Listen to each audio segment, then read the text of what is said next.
Eto kabayan, bago ako maliligo, gusto ko munang ibigay sa inyo ng information ito. Okay, kayo ba ay nagbibigay o nagpapakain ng itlog sa anak nyo? Okay, may bagong study kasi kabayan na ginawa sa Washington University. They suggest na 1 egg ang ipapakain sa bata. Yung pinaka murang edad ng bata na pinakita sa studies, pwedeng ibigay na sa 6 months basta kumakain na ng solids yung bata. Okay?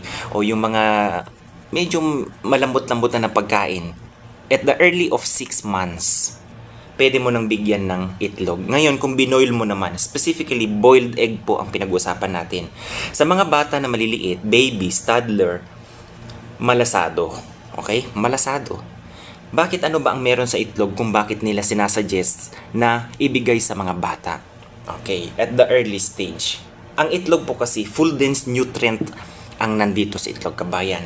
Meron niyang carotenoids na kung tawagin lutein, zeaxanthin, choline, zinc, vitamin D, at yung omega-3 fatty acids na DHA at ALA. DHA stands for docosahexaenoic acid at saka yung ALA, yan yung alpha-linolenic acid, which is very important nutrient para sa eyesight and brain health development.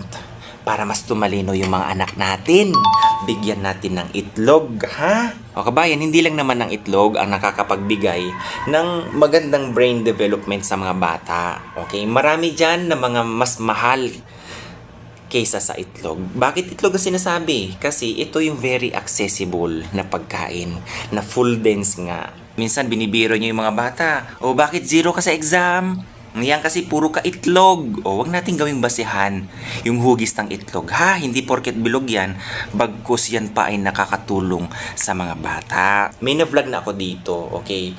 Kung kayo kumakain ng itlog, kagaya nating mga adult, boiled egg pong pinag-uusapan, ha? O kahit yung mga anak nyo dyan, 2, 3, 4, 5, 6 years old, na kumakain ng boiled egg, make sure even yung toddler, yung mga babies, make sure na incorporate nyo ang vitamin C. Kagaya nan, gagawa ka din ng orange juice, apple juice, na ipapainom nyo sa kanila na mataas ang vitamin C. Dahil ang itlog, all nutrients are in the egg except for vitamin C.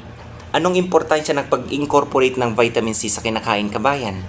Dahil yung vitamin C, it acts to increase the bioavailability of the nutrients para mas ma-absorb ng ating katawan o kalusugan. O, yun lang ang purpose niyan. Lutein and zeaxanthin are very crucial kabayan. Lalo na dyan sa eyesight and brain development na nandito na lahat. Okay? Bakit?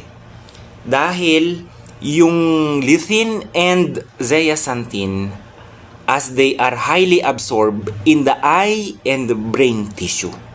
Okay? Yan ang explanation dyan.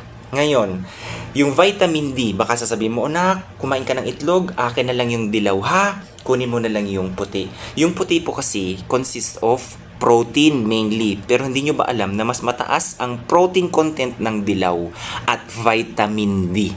Diyan na lahat yun, nakikita yung choline nasa dilaw. Which is yung vitamin D, it's a fat soluble. Maganda po yan sa mga bata. Bakit? To increase the uptake of calcium na nagpapalakas sa mga buto ng mga bata. Yun yung explanation dyan. Kaya sa napanood mo to, pakainin mo na yung anak mo ng egg, ha? Mura lang ito, hindi po siya mahal, accessible kahit saan, pwede kang makabili ng itlog. Okay? So, yun lang ang gusto kong i-share ngayon kabayan, ha? So, huwag kang matakot na pakainin yung mga anak mo. Kompleto na po yan. Diyan na lang po sa pagkakaroon ng omega-3 fatty acids, maganda po talaga yan sa brain health and development ng bata. Okay? Ulitin ko, ang vitamin D nasa dilaw, ha? Baka sabi mo, o nak, kumain ka ng itlog. Tapos hindi mo pinapakain yung dilaw. O, sabi ko, mataas ang vitamin D ng dilaw ng itlog para ma-increase nga yung absorption ng calcium for strong bones ng mga bata. O, yun lang naman yun. Okay? So ngayon, alam mo na, pakainin mo ng anak mo ng itlog, ha? Baka magtatanong ka na naman, baka tumaas yung cholesterol. Diyos ko, Maria Josep. Mataas nga ito sa omega-3 fatty acid. Okay? So God bless everyone. Bye-bye.